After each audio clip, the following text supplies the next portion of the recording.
when it comes to aquaculture, raising fish, producing fish is actually not that difficult.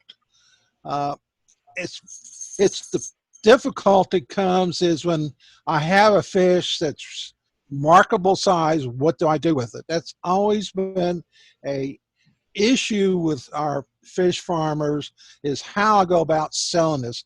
And today's uh, Zoom, we're going to talk about one segment of how we can go about marketing our fish, which is the farmers market, which is probably one of the better ways for us to do the fish. We got a great program here. We got Jonathan Van Centron who's going to talk about how COVID is affected aquaculture in the state. We got Teresa who's going to tell you how about pre-selling your product. And then we got Abigail Valabon who's going to talk about the farmers market. Before I turn it over to Jonathan to let him get started, COVID has really impacted some of our farmers. I have a koi producer I've worked with for like 15 years, and he's done pretty well in the last 10 years selling his koi. This year, it has been dismal. In fact, he has now put up his farm for sale. So if you know somebody who wants to buy a nice piece of property down in Mecklenburg, if I had $800,000 laying around in my checkbook, I already would have purchased the place.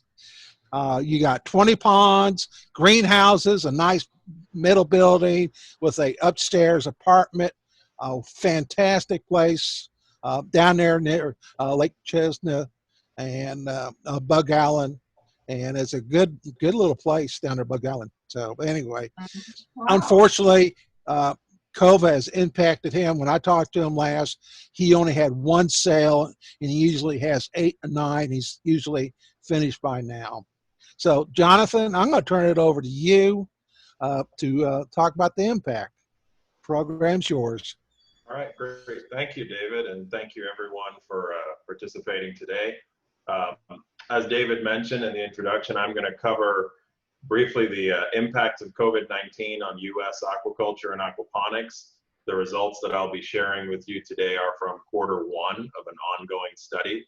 And I'll give you a little bit of background and justification on why we started this, and then I'll get straight into the results. So I want to take a moment to acknowledge, of course, my co-authors on this, Matthew Smith at The Ohio State University and Carol Engel with Engelstone Aquatics. So on January 20th, I think, just a little bit of history. The first confirmed case of COVID-19 was confirmed in the United States.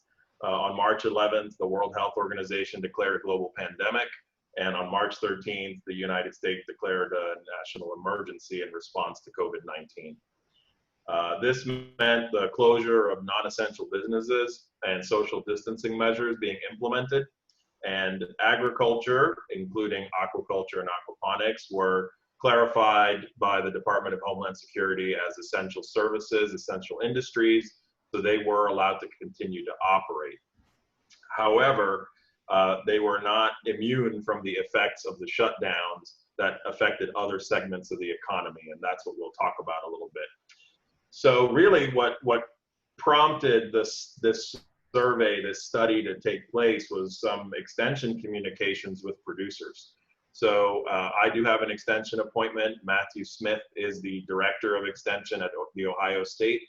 And so in talking with producers, we've been hearing reports of lost sales, canceled contracts, reports of production challenges related to the shutdowns.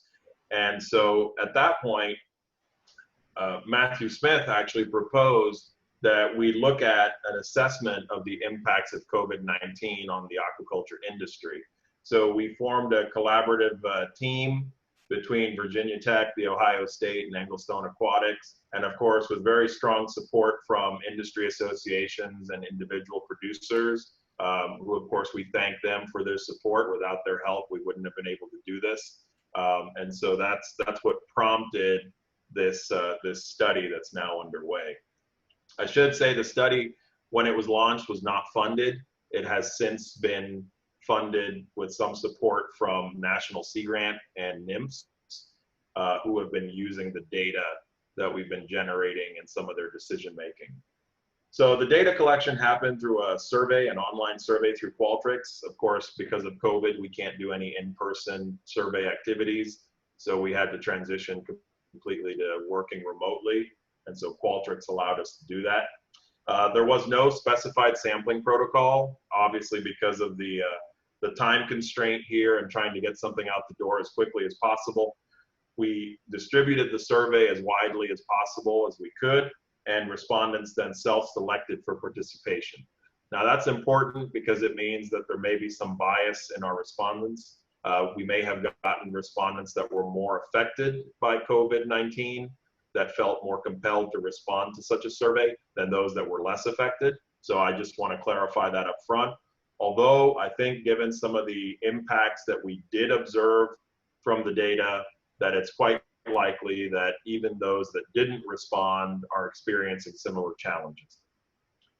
So I did mention the study is quarterly. That means we are sending out a survey every quarter, and the survey does change slightly.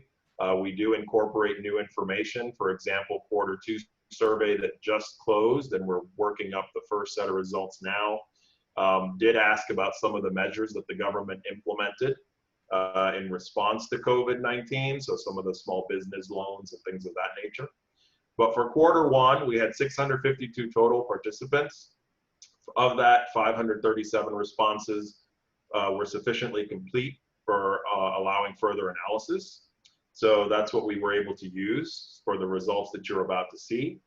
That 537 represents approximately 18% of the US aquaculture industry based on the 2018 census of aquaculture. That reported a total of 2,932 farms in the country.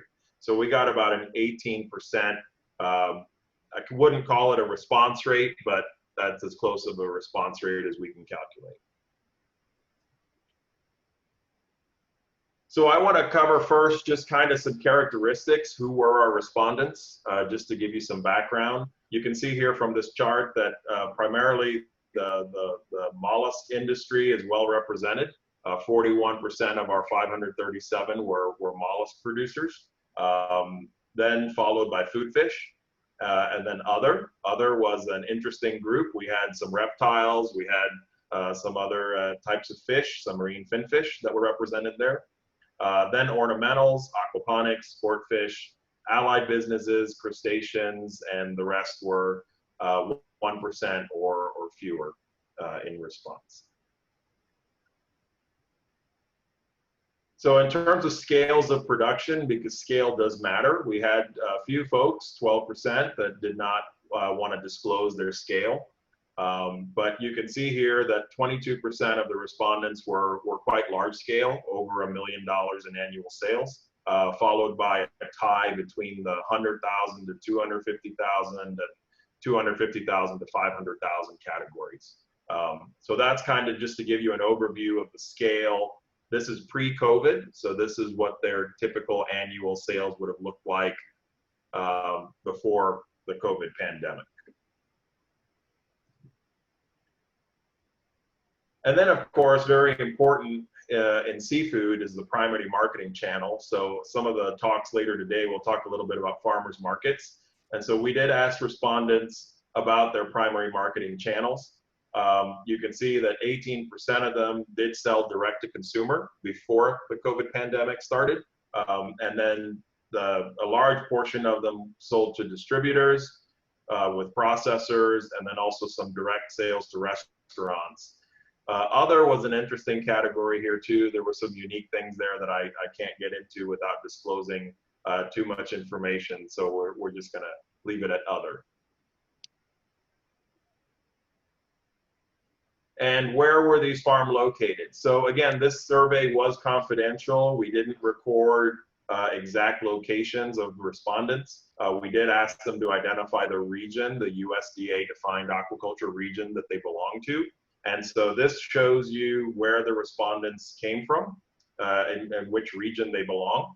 And also compares it to what was on the USDA census so that we could look at whether we had somewhat of a representative sample. You can see that the Northeast region was a little bit more represented in our numbers than on the census, and a little bit less in the southern region, which is the largest region for U.S. aquaculture.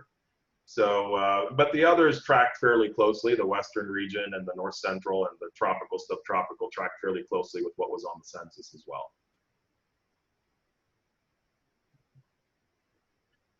So I want to talk about some of the major impacts and effects, and I'm really going to focus on three things. Those three are the lost sales, which was the primary issue, then labor challenges and production challenges, just a little bit of discussion on that too.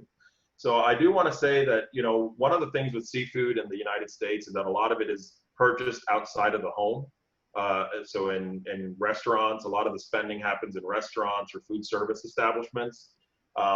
So obviously when these sectors were affected and shut down because they were non-essential, that meant that people couldn't go out to restaurants to eat seafood.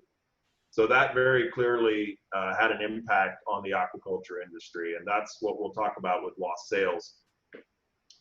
So all of the charts that you're about to see are laid out in this format. So the first column is all segments of respondents, and then I disaggregated some of the others just in case that someone had some interest in those. I'm not going to discuss those in any detail, but I have them in the presentation just in case someone has a particular interest on one sector to know how that was affected. You can see that here.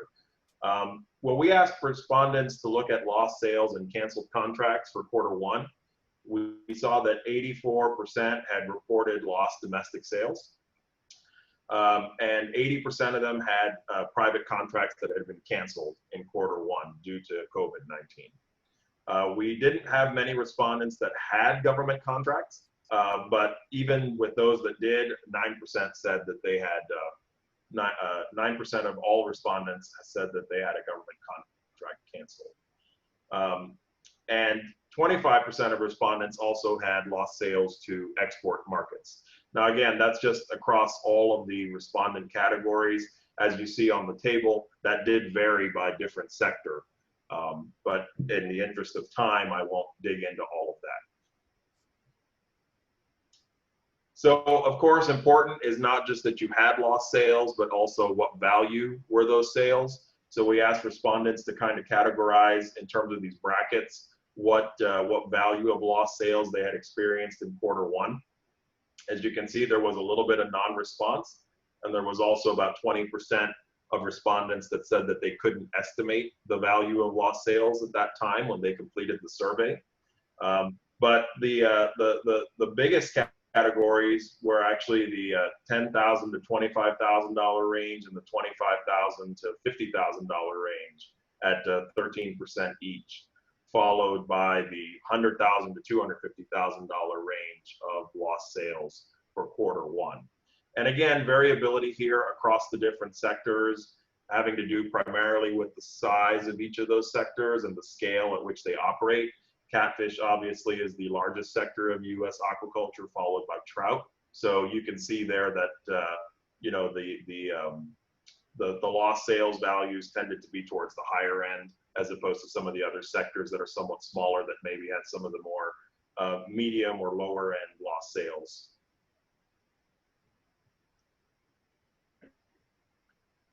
So we had asked people about the lost sales and the value of those lost sales. And so we did a quick analysis to look at the total lost sales as a percent of annual sales that they had reported previously. As you can see here, the segments of aquaculture, the one most affected was tilapia at 38%. So tilapia respondents had reported that they had lost 38% of their typical sales. And that was followed then by crustaceans at 29%. So interesting to see how it breaks out differently across the different sectors. Also interesting to note here, trout sold for food fish experienced a larger lost sales percentage than trout sold for recreational fishing. So stocking ponds, for example, or lakes. And you can see that the recreational fishing for trout actually matches the sport fish, game fish at 13%. So that was that was interesting to know from the data. So another question we asked folks on the survey was how long they could survive with experiencing lost sales before it became a cash flow problem for their farm. Cash flow is obviously very important in aquaculture. And if you don't have any revenue coming in because you can't sell a product, then you don't have any cash coming into the business. So across all segments, we did have, again, some non-response. About 14% of respondents didn't answer this question. But you could see that most of the 43% of the respondents said that between 1 and 3 months. So they could go for a period of 1 to 3 months without any sales before they started to experience long-term cash flow effects that would negatively affect their business. Now, I do want to emphasize again that this survey was the Q1 survey, which covered the period of January through March of 2020. So we are well beyond that 1 to 3 month period from the close of Q1 survey. So just keep that in mind in terms of what this might mean in terms of future implications for cash flow on farms. So quickly about labor then. We asked people about the effects on labor. As you can see, 33% of our respondents had laid off employees, had terminated employees in Q1. And 40% had not yet done so, had not yet laid off any employees in Q1, and 26% indicated that they would have to soon make a decision whether or not to lay off any employees or terminate anyone. And so when we asked about the number of employees, again, we worked with ranges. Across all segments of respondents, we saw that the majority, 56%, had laid off between 1 to 3 employees in Q1. And that was followed by 4 to 6 employees, 19%.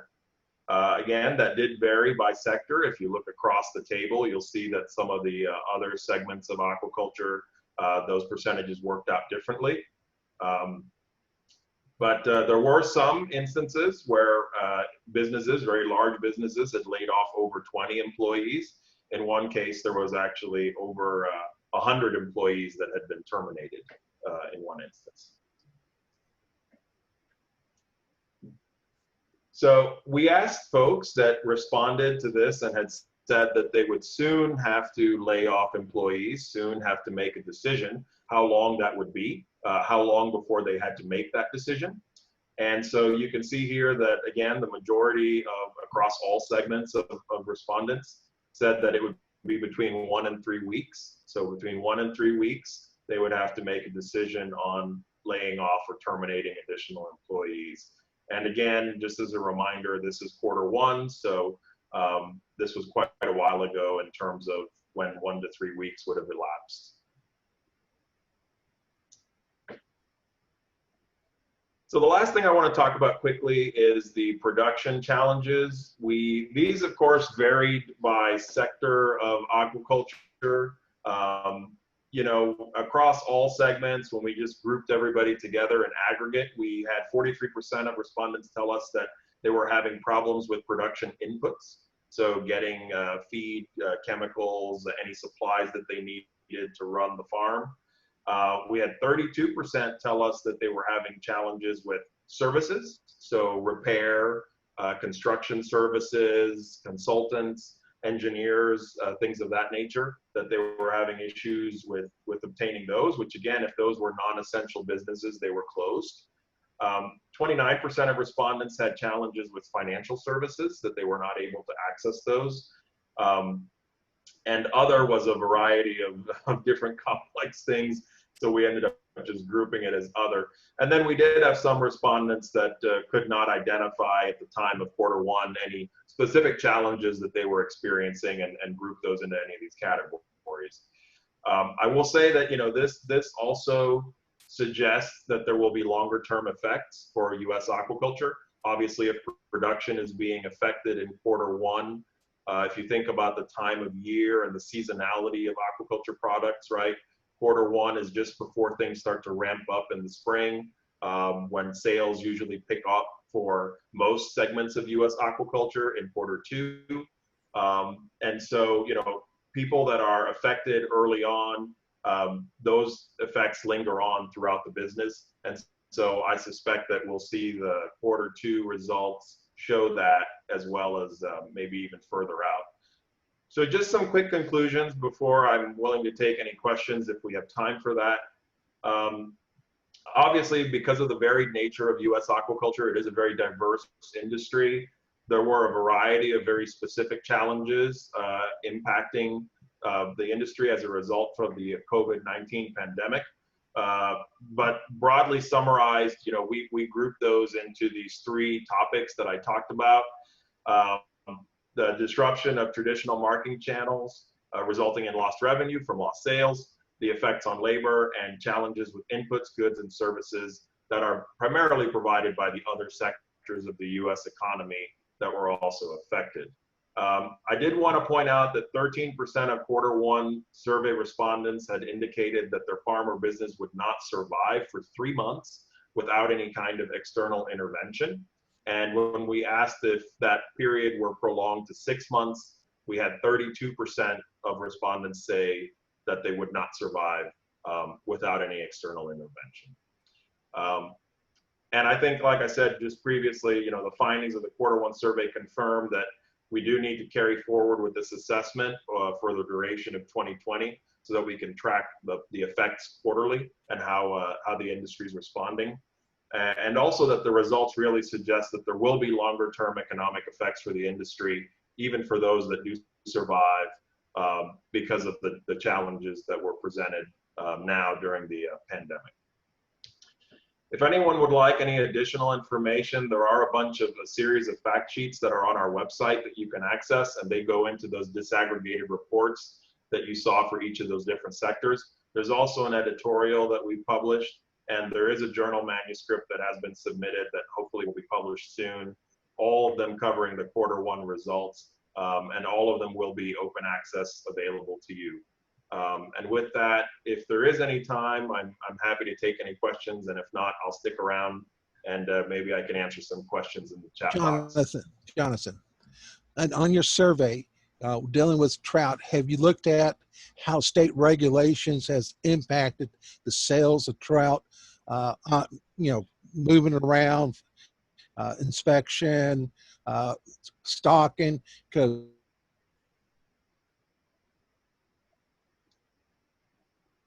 sorry, David, I didn't hear the end of your question. I heard the early part about whether regulations have affected the sales. Trout guys who trying to stock fish and move fish around. The surveys didn't ask specifically about regulations. They did dig into asking what types of measures would be helpful.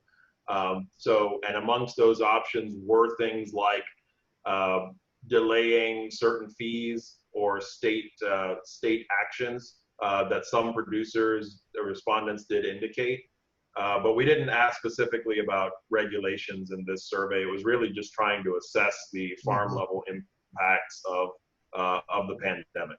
Yeah, because I was wondering if that was a significant impact on them trying to get sales too.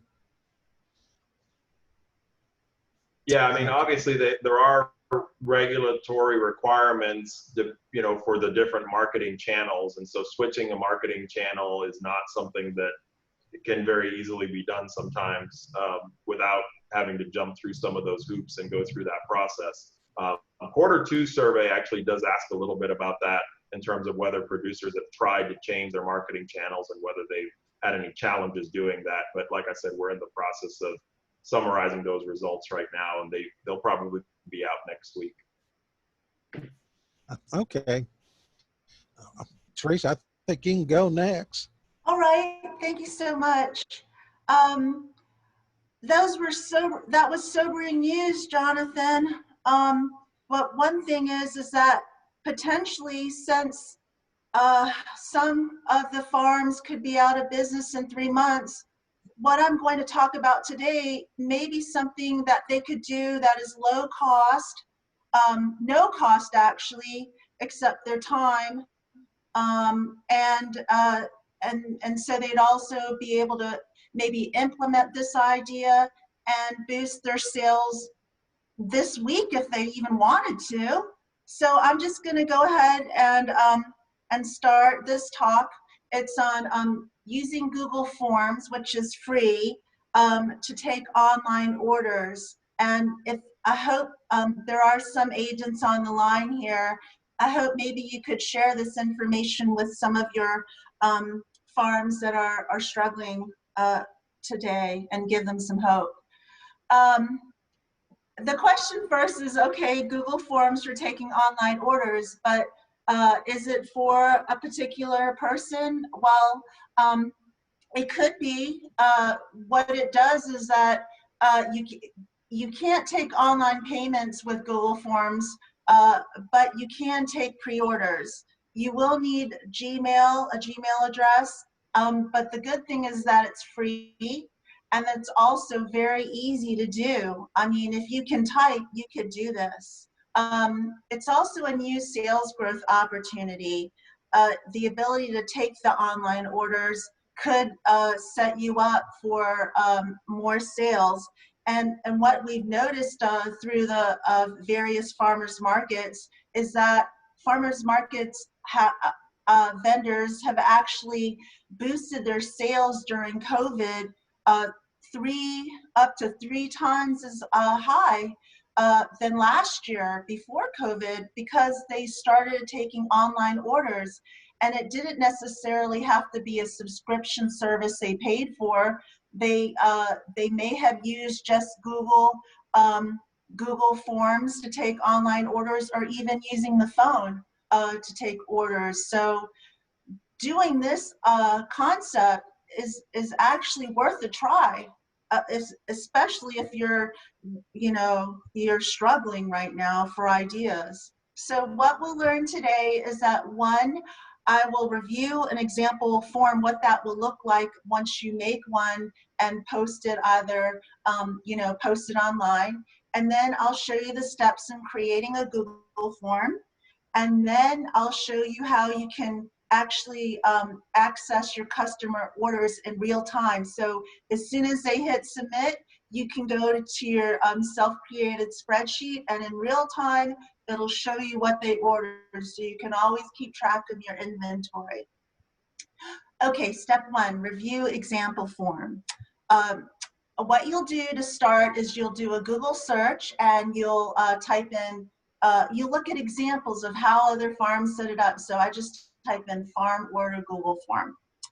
Okay, and here's one that came up. The closest to a fish was like a livestock one. So they actually put it on their web page here. And it is an order form where you just have people fill in the blanks and go on. And you can even put in pictures of the product, and then they can choose what they want, and so on. And you can go do all your products, basically. They can choose how much you have based on your inventory. It can go on and on, and they even have stuff for like coffee and other things, and then basically the person who's filling it out hits submit, and then it says, "We've received your order and thank you." So it instantly goes into a spreadsheet that order has taken place, and you can call them or whatever.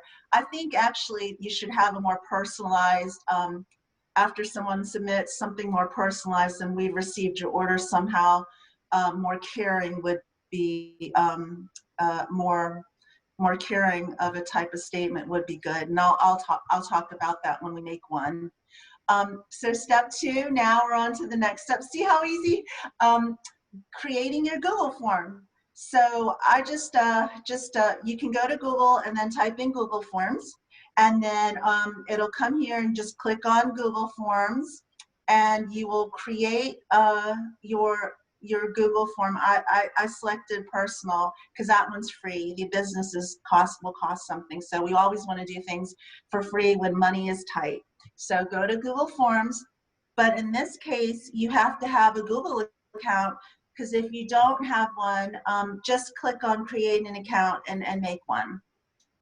And then after you do, then you'll be taken to Google Forms, and then you start typing in here, type in form title. And that's what it'll look like. And so I typed in, the title, and then I put in more details there to kind of express to the customer more of what they're getting into, such as please complete your form.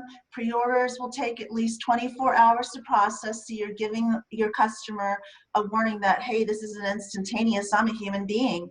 And then you'll get to choose, you'll tell them, choose your pickup date and time, set your pickup time at a certain, any kinds of things you want to tell them, write it in this little section here. And then also say that you don't collect the payments online because it's not secure. Google Forms isn't secure, but you definitely can collect enough information to do a pre-order and everything. So, and then you can take their money at the time, or even call them if they leave their number to do the credit card transaction via phone if they so wish, if they wanted to do that. Okay, so then, the next thing is, so you did that first section, and then if you want to put any pictures, like Dr. Neri had that really pretty picture of the farmer's market set up. I would like something like that if I was doing sales. So, but anyway, I'll just do a fake one. So browse here, so you click insert and link, go back here, page up. See right there, I circled, just follow the little red circles that I have. You click on that little icon on your form after you typed in your information, and then it'll take you to insert image, and then you hit browse, and then I just picked one from my little files and clicked open, and then it instantly puts it up there on my little form. My form is starting to take shape. And then on that circle, I clicked on that, and then I started to add my questions. The first question, you just click on that little drop-down box, and I'll see what kind of question I'd like to make. For the first one I actually picked was name. So that was a fill-in one, like a short answer. The next one was going to be like a multiple choice. So you just basically pick the types of questions you want and you add them and type in. See, so there's short answer.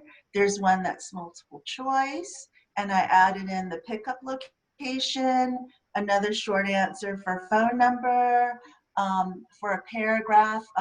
If you have like details or you want more details, and then basically, basically then I wanted to click on to see it, and that's what it looks like so far.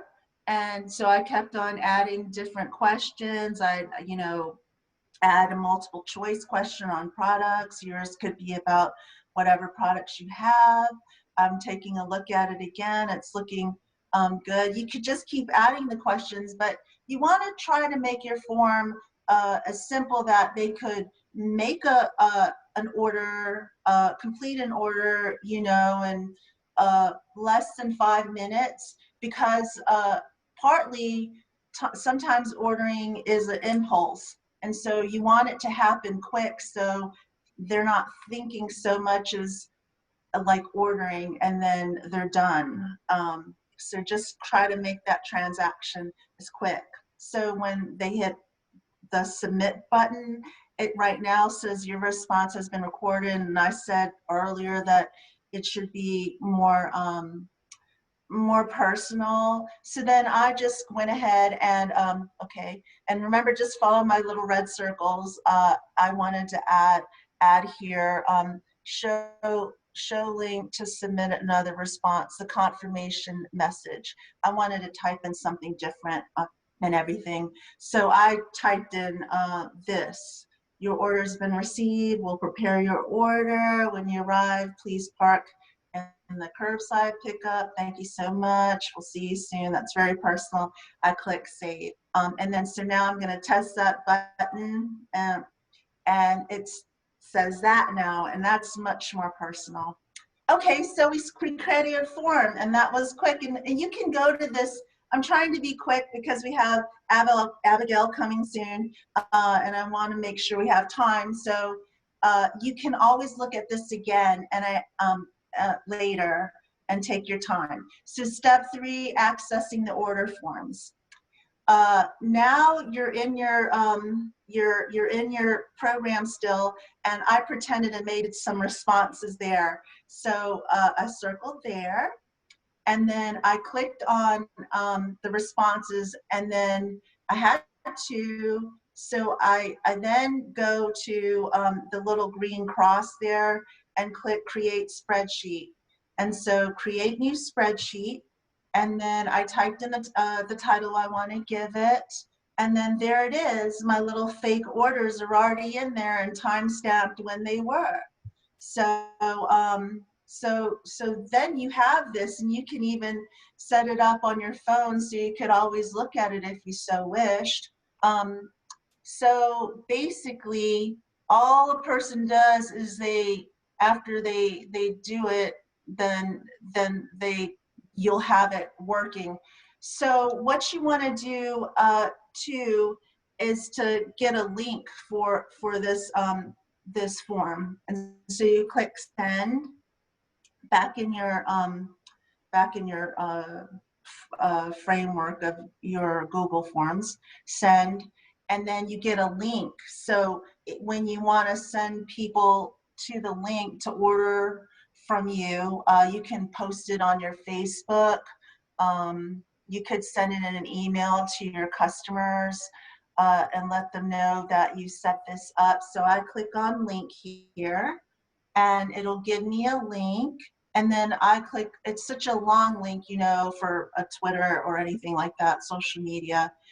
So I click on shorten URL, and then I get a little short one, and then you click on press Control-C to copy, and you get that short one.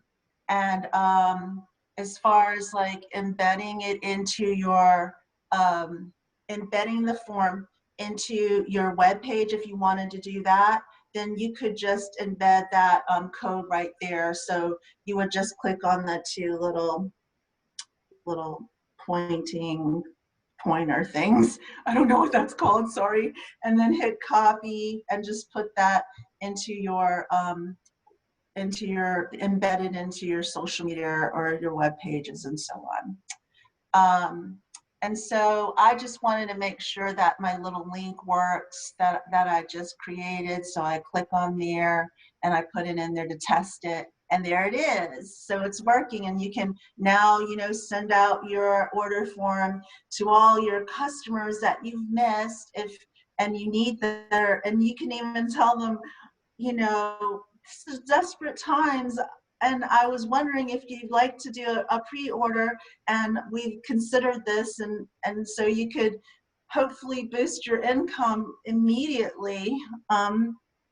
And if you need more help, of course I'm here, I can help on it. So, but I also made this little editable template, what I made, and you could just write over and change your change the text, add different pictures, and go ahead and use my little template to get started today.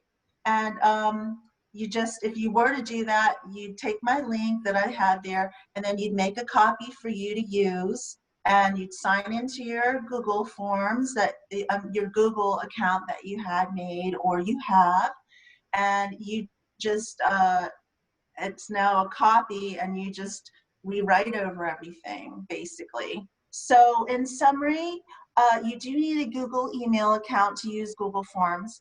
It's important to keep your order form very simple, and for your customer's sake and for yours. And then feel free to modify the example template any way you see fit. And if you need any help, then of course I'd be happy to help you. So there's my email there, tinartea@vsu.edu, and I just wanted to encourage you that every accomplishment starts with the decision to try. So this is something at a time that's different, and you could try it, and I hope and pray that it'll help you. Thank you. Are there any questions? If not, you could always email me and I could walk you through it or whatever. Teresa, thank you for that Sure, of presentation. course. If there's no questions, Abigail, I think you're up next.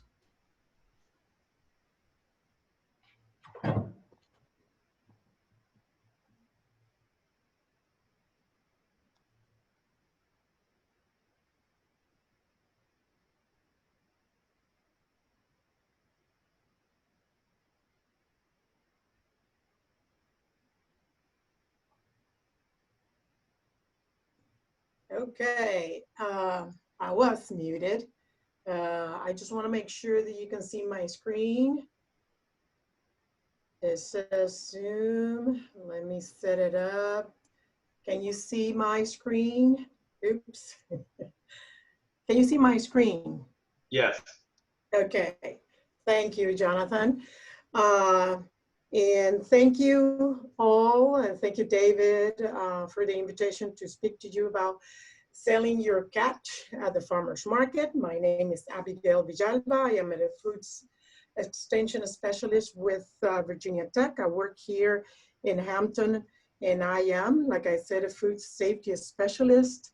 Hence, my presentation will concentrate not only on discussing regulations, but also talking about those food safety practices that the vendors must put into place when offering seafood for sale at the farmer's market.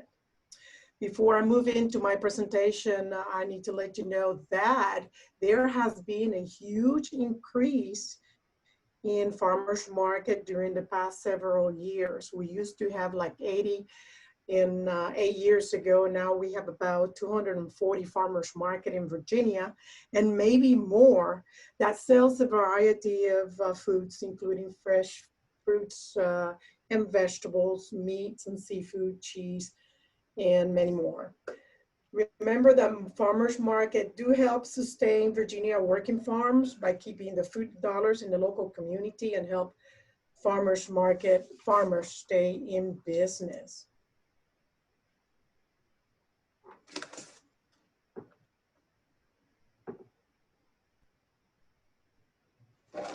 Hang on just a second.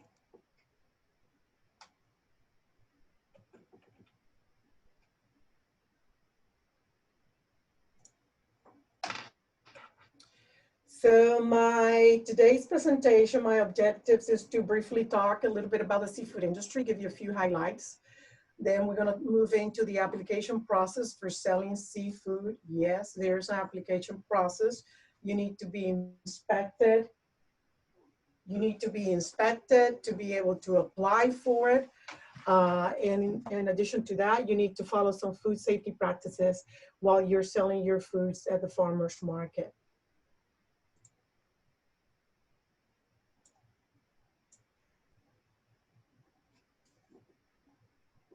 Is that it?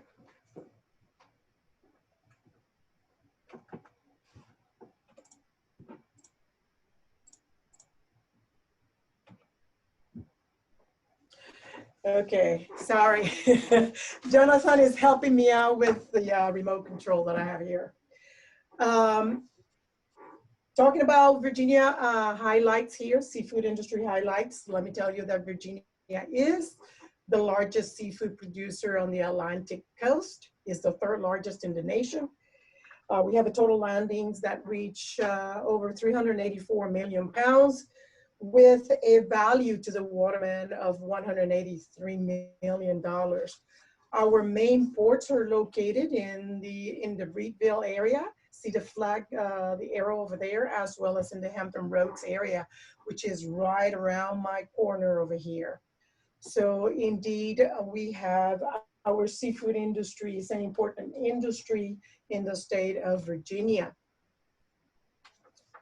So, as I mentioned before, Selling at farmers market provides another opportunity to sell these seafood products directly to the consumer, get a good price for it, provides customers with fresh and local seafood, and in return, customers support the local industry. They join in that buying local movement. This is a win-win situation when selling at farmers market. In addition to farmers market, there are other types of direct markets, such as what you see in here, community supported agriculture.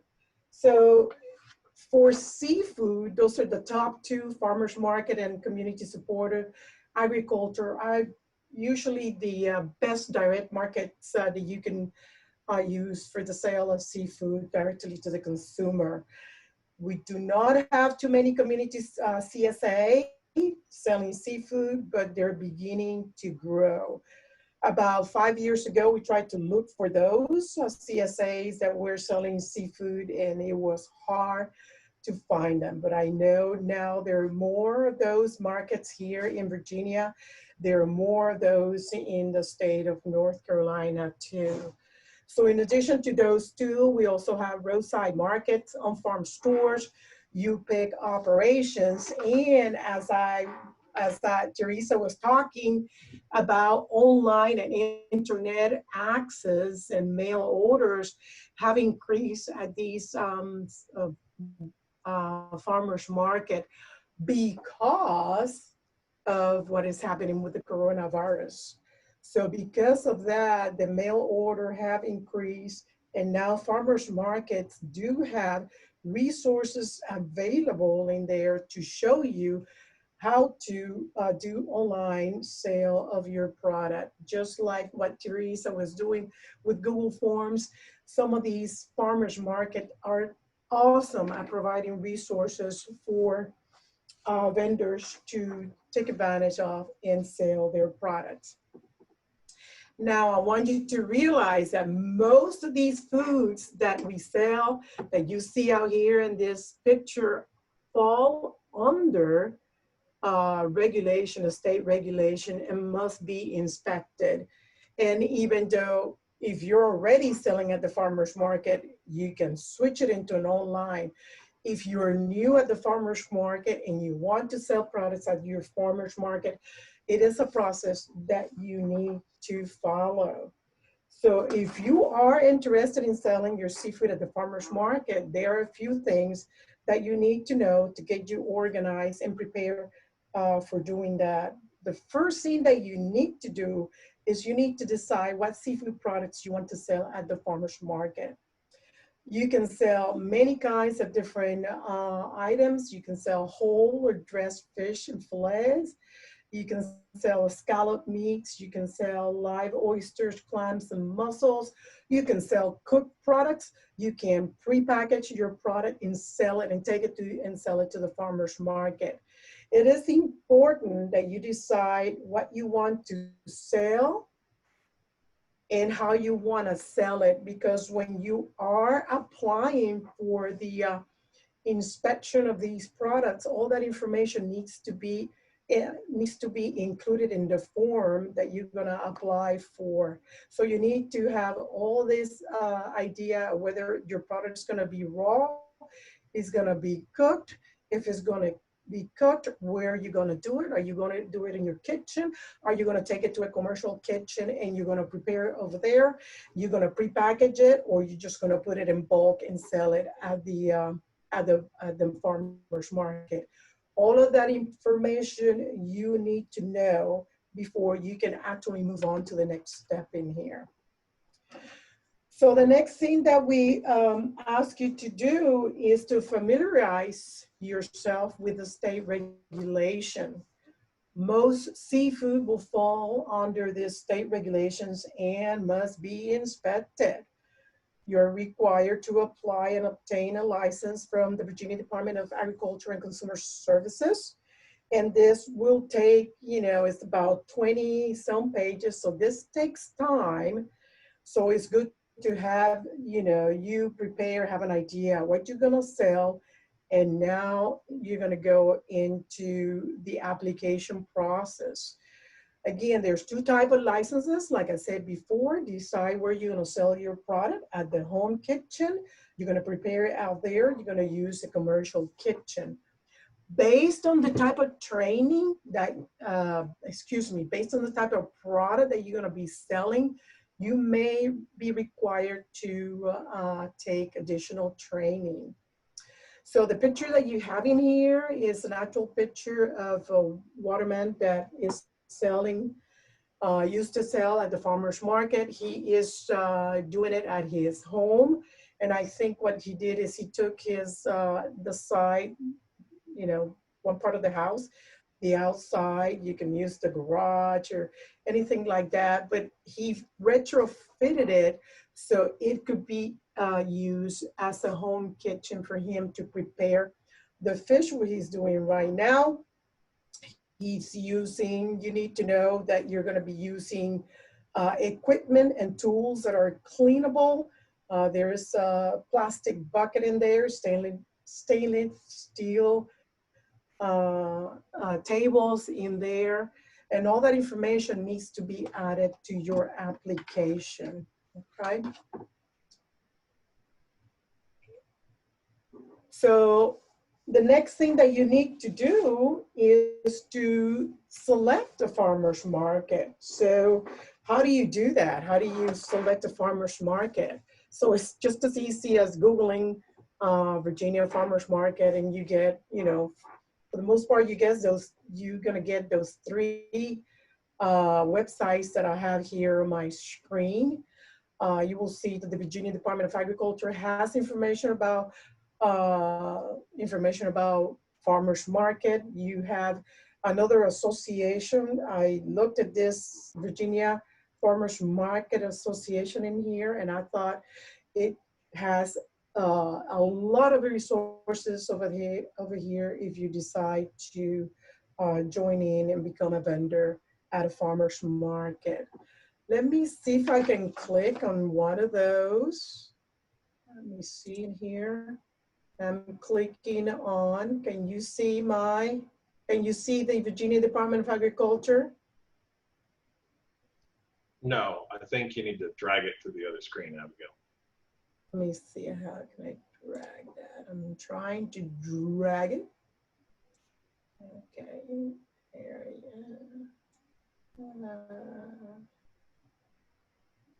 Okay, I'm trying to drag it. Hang on just a second.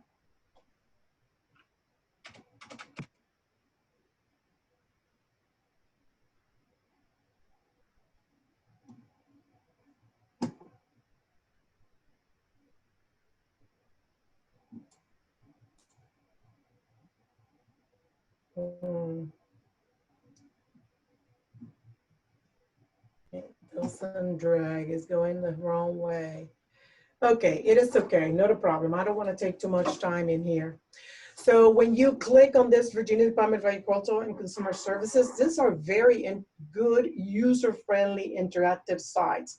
Once you click in one of these, the website is going to give you a list of farmers market. I mean, you can click on farmers market, CSA, you can click in there, it's going to bring you another window. It's going to give you a list of regions. You can click on the region that you like to sell your products. And once you click in there, you're going to see a list of farmers market. You can click in there, and that farmers market can give you all the information that you need to know about that farmers market. It's going to give you the name, address. It's going to show you an interactive map of Virginia. You can click on the name of the farmers market, and it gives you all the information that you need to have in order to contact that farmers market. Now, make sure that when you contact that farmer's market, you are prepared to ask questions about the application process. What are their food safety guidelines? If there's any handouts available for you to read. What are the temperature requirements? Anything that you need to know in order to take your product and sell it to that farmer's market. You need to know if there are water access, if there are restrooms, where you park your car. All that information will be available to you out there as you click on the farmer's market. One thing that I need to tell you is, due to COVID or the coronavirus, farmers market have adopted safety guidelines to keep customers safe.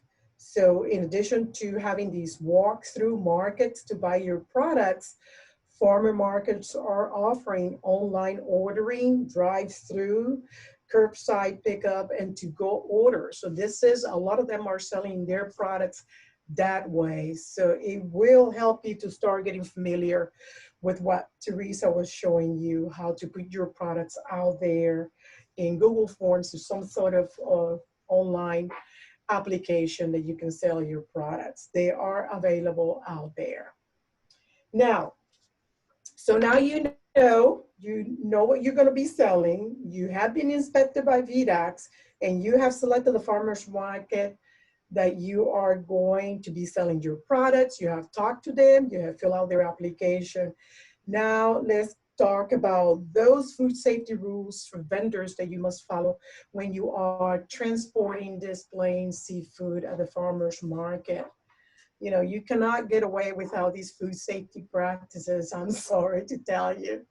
So in order for you to sell your product, to be safe, to be of good quality, and to keep your customers safe and coming back, you need to apply some general food safety practices in here.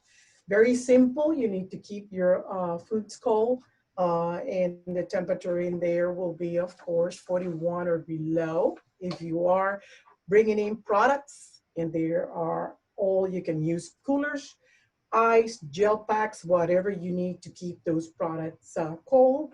If you're selling hot foods and you want to bring them hot, you need to make sure that those products are being brought in at least at a temperature of 135 degrees. If you are going to cook at the farmer's market, now that's another question that you need to ask the farmer's market, if you can actually cook your product at the farmer's market. Perhaps not at this time, but after COVID, maybe you can do all of this stuff. But if you're gonna cook product at the right temperature, and if we're talking about just seafood, you need to cook that seafood at least at 145 degrees. Remember, these are all temperatures for safety. Okay, you can cook higher than that, but you got to meet those requirements on internal temperatures that you see here. You can reheat a product that was already cooked. You can reheat it. It has to be reheat to at least 165 degrees internal temperature. The other thing that you need to do, of course, is keep your food and equipment cleaned and sanitized. So we're going to talk about that in a moment. Follow personal hygiene practices. And I don't know about you, everywhere I go, since I work in this industry, my antennas are always up. I cannot take that off my system. So I'm always looking to people, how they're handling, how they're using their gloves, how they're washing their hands, that they're touching their face and then touching my food. I turn away and I go someplace else to get my product. Now, another thing that you need to realize that any seafood that is sold at farmers markets need to come from an approved source. It basically means that that food has to be inspected. In other words, you cannot just go to your neighbors and grab what he just put together and take it to the farmer's market. So the seafood that is sold at farmer's market needs to be inspected from VDH or VDAX, or it can be inspected from another state, but it has to be inspected. As you are transporting your seafood, yes, you can use Refrigerated trucks, you can use your private vehicle to transport that seafood to the farmer's market. But when you are doing that, there are practices that you need to keep in mind to make sure that you keep that product safe and to prevent cross-contamination. So the storage space that you are using in your vehicle needs to be clean. Any dust and debris can contaminate your chill and your product during transportation, so you need to be aware of that. If you are accustomed to transporting your pets in your personal vehicle, you need to clean that, you need to clean the area in which you're going to place that cooler with your product. Needs to be clean, even though you already have your product in the cooler. Remember, the vehicle has to be clean, then you're gonna place your coolers in there. You can use separate coolers. Your coolers need to be cleaned and sanitized. They cannot be broken. They need to be, the lid needs to be sealed properly. You need to use separate coolers for raw and cooked products. So if you're bringing in, like say, cooked crab cakes, you need to put those on a separate coolers. And if you're bringing in whole dressed fish, raw fish, then that goes into another separate coolers. Make sure that you have adequate amount of ice. Ice, ice, baby, like the song says. I have to tell you, that is the key here to keeping your product safe and to extend the shelf life of that product. And that is what your customers are looking for. Is it clean? Is it safe? Is it, when I take it home, is it gonna last me 1 day, or is it gonna last me 3 days? That ice is what's gonna keep that product, that will extend the shelf life of that product, as well as keep it safe. Of course, you need to have a thermometer. This is another tool that you have to carry with you. You need to have that with you in the coolers, and to make sure that the coolers are keeping the right temperature.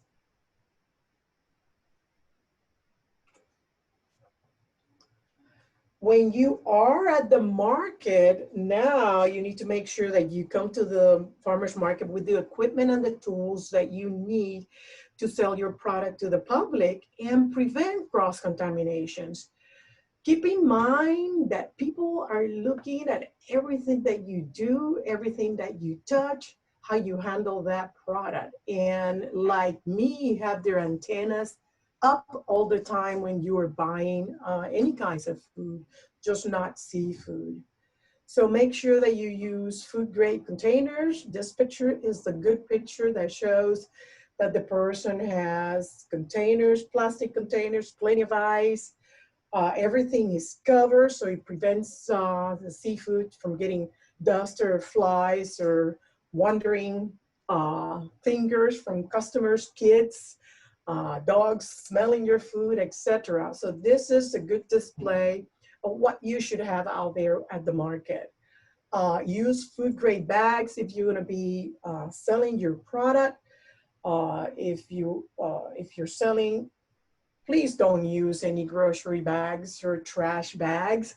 They're not food grade bags, and they should not be used to store or to use when you're selling your seafood, or any food for that matter, at the farmer's market.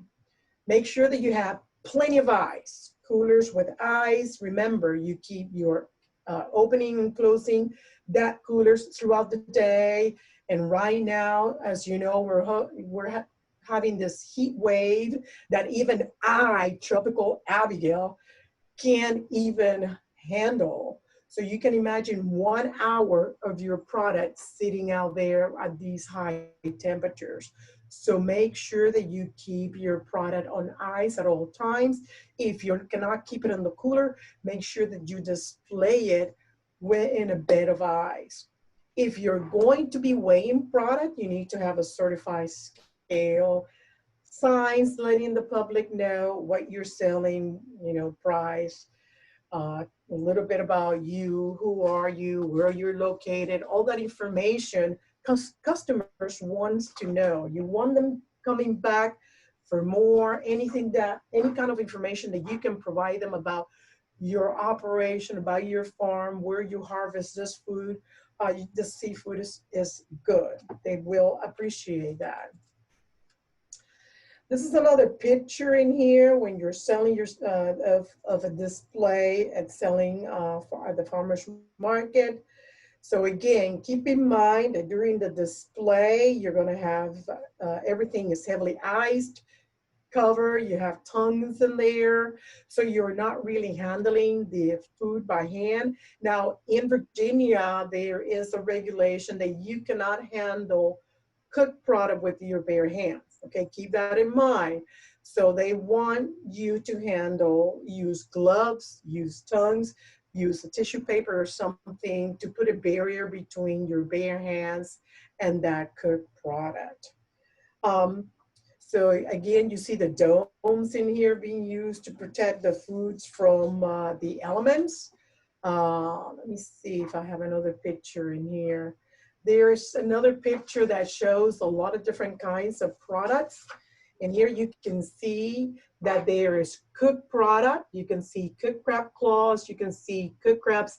And on the other side, you see also some raw fish in there.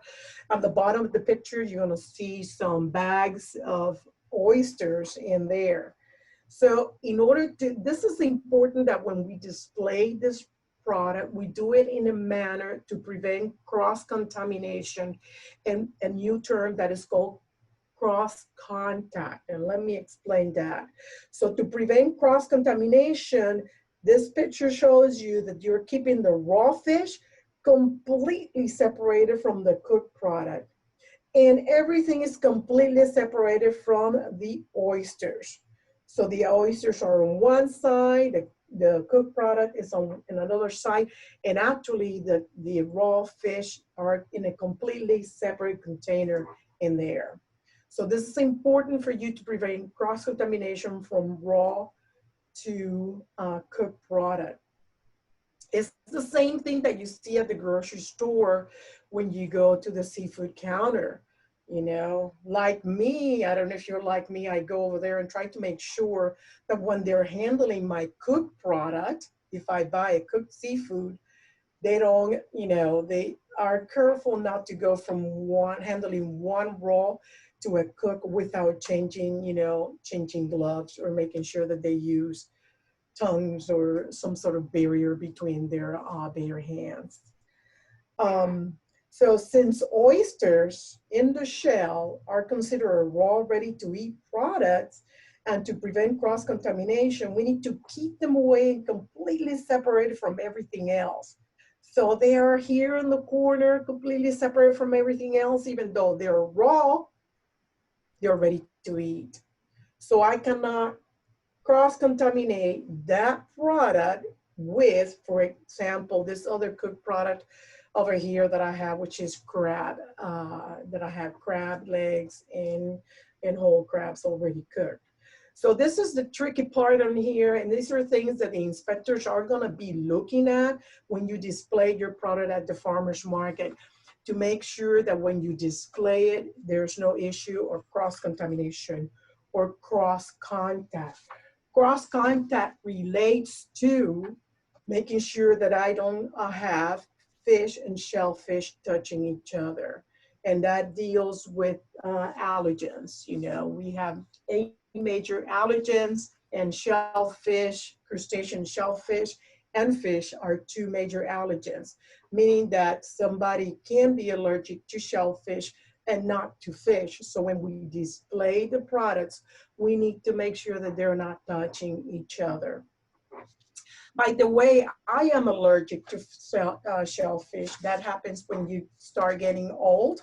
So when I go to places like this and I need to buy foods, I need to make sure to ask them, that if there's any, you know, first of all, I look at the display and then I look at them and I look at them and then I ask whether or not there is any shellfish in there that can be an issue for me. Okay.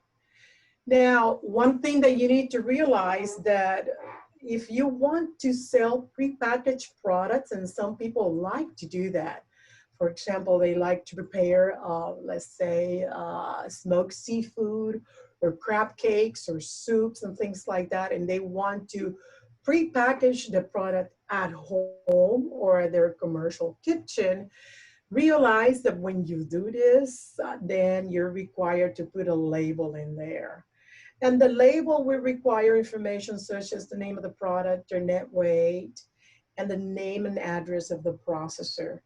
If this is a product that has more than one ingredient, you're gonna have to put in there, the label has to include the ingredients in there. So if, for example, if you're making crab cakes where you have crackers, mayo, eggs, etc., all that information needs to be added to the ingredients label. If you're selling one ingredient and it's prepackaged, you still need to provide name of the product, net weight, and name and address of the processor. Now, I'm just giving you bits and pieces of this information. All of this is part of the VDAX application that you can find. You can click on that web link that I gave you, and all these details will be explained, fully explained in there. Can I cook and serve seafood at the farmer's market? It depends on the farmer's market rules. Again, some of them, that's why you need to talk to the farmer's market. You need to make a phone call. You need to visit with them. You can go and talk to them over the phone and ask them what things you can and cannot do. If you're gonna cook, again, I already give you those temperatures. These are temperatures in here based on safety of the product. You can cook a product to above 145, but for safety, it needs to be cooked at least at that 145 degrees. Again, because of coronavirus, I doubted that they are letting you cook. And the reason for that is because they want you in and out. They don't want you hanging around a lot. You can still walk through these farmers market, but some of them are only online drive-through pickup, go orders only. Some of the farmers market have a one way, you can only drive this way and come out this way. They have been giving they're following of course, the governor's order. You cannot gather at the seafood market. I mean, you can have people at the seafood market. You can still have to follow social distancing, you wear your face mask. You cannot touch the product. You can point and the vendor will weigh it and will sell it to you. Can I provide samples? Well, that depends on the farmer's market rules. We know that when you taste a product, you know that by tasting that product that you're going to be selling, you can increase your chances of selling your product when you allow people to test your product. So yeah, you can bring samples to it, but I don't know if you notice what we have in here in these pictures. I don't know if you can tell me, anybody can tell me what you see in these pictures at the bottom. Can anybody tell me what you see in here? Come on, turn on your, unmute yourself. Sample cups. Sample cups, anybody else? What else do you see in there in these pictures? You got disposable things that only once use. That's right. So sample cups, just like Brian said, and David add a little bit more to it. You have toothpicks. This ain't your peanut bowl at the bar, okay? Do you remember that that brings me chills to my body every time I think about going to the bar and seeing those, you know, those bowls filled with jars, but everybody will just grab in with your hands. So this is a big no-no at the farmers market. So they have pages and pages of information in order for you to display and provide samples that will not be an issue of cross-contamination or an issue of cross-contact. So yes, sample cups, toothpicks, disposable spoons in order for you to provide those products to your customers. And yes, we recommend that you do this because yes, that will increase the sale of your product when you are there at the farmer's market. Again, COVID have changed this, so providing samples is not allowed now, but you need to be aware that when all this is when the dust settles and we come here next year, again, you're going to be able to provide samples at the farmer's market. With that said, that concludes my presentation. I'll be happy to answer any questions that you may have or wait for later. I don't know, David, you tell me what. Yeah, I really appreciate that, but I got one question or a related question to what we're doing here. We talked about keeping things hot, keeping things cool, cooking and all that ice. But if you're selling product that's frozen at the farmer's market, and on a day like this, even in a cooler, you know, ice melts pretty quick. You know, you go out there and put a bag of ice in a cooler, it's melted within a couple hours. So if you're doing frozen product, what's the best way to handle that? You know, how much dry ice would you want to buy to keep everything frozen? You know, things of that nature. Or do you want to have a freezer hooked up to a generator or what? How would you handle that? Yeah, that is a challenge, right? And right now, it's even harder to keep these products cold. So if you're using ice, you need to, if you use, you know, 2 coolers of ice, now you may need to be bringing in 4 coolers of ice. If you need to keep your product frozen, the only time, David, that I've seen frozen products is coming out of a refrigerator, a freezer truck. I have never seen, for example, I go to my farmer's market and they bring in meats. They're not bringing in seafood yet, but they're bringing in meats and they bring it out of the out of a freezer truck. So, and that truck stays closed until the person makes their order, and then they open up and they get their products out. This is a challenge, keeping temperatures on these products. But realize that the best thing that we can do for extending the shelf life, keeping quality and safety, is to keep everything cold. So it is a challenge, David, but everything that I've seen comes out of a freezer truck. You may be able to use dry ice, and allows you to open up and close the cooler and still have enough dry ice in there if you still want to sell it as a frozen product. Yeah, I was wondering because I know farmers are selling frozen product at some of these farmers markets, were selling frozen market at these markets. Mm-hmm. And and they weren't coming out from a freezer truck or anything like that. They were basically in coolers. In coolers, maybe they have dry ice. Yeah. Well, some of them did. They can sell it. They can sell it frozen. They can allow it for thaw out. You know, we do transport seafood on, you know, frozen seafood and refrigerated trucks, so it slacks up on the way. Yeah. So that's allowed too, as long as it never reaches above 41 degrees. Yeah. Because you know, if you got it cold and frozen, it's going to take a while for it to unthaw. Mm-hmm. That's right. Okay, that was my major question to ask.